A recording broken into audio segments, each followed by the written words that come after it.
Well, good afternoon po, mga Wing Football basketball fans. We're here now with our first game, Vicente X-Top si Linda Roslich Lechon, best player of the game between the Subic Warriors and the MTBS with a score of 69-57. 12 po ang kalamangan ng Subic Warriors. With the stats po ni Albert Gino, 13 points and 10 rebounds, 2 assists, no? Double-double po para sa ating best player of the game. Well, congratulations po, Nelbert Gino. Well, ano nararamdaman mo ngayon?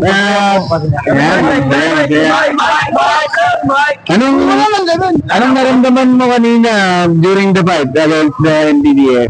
Sinakabahan ko, tapos wala pa nga eh. Yun lang po. Yun lang pala. Kinakabahan, no? Para namang sinagasaan mo yung kalaban kanina.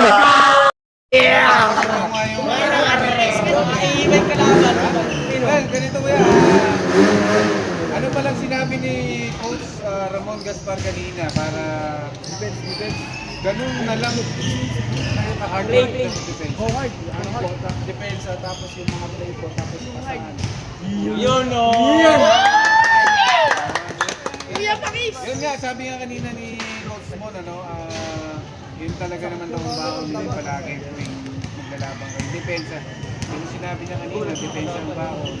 Kung doon sa sistema ang in-inject sa inyo. Well, lastly, Kuya, meron ka ba you have someone to promote with shoutout, batiin? You know! Tapos ng mga tropa, tapos mga journey, kay Declo, kay Isaac, tapos kay Jimar.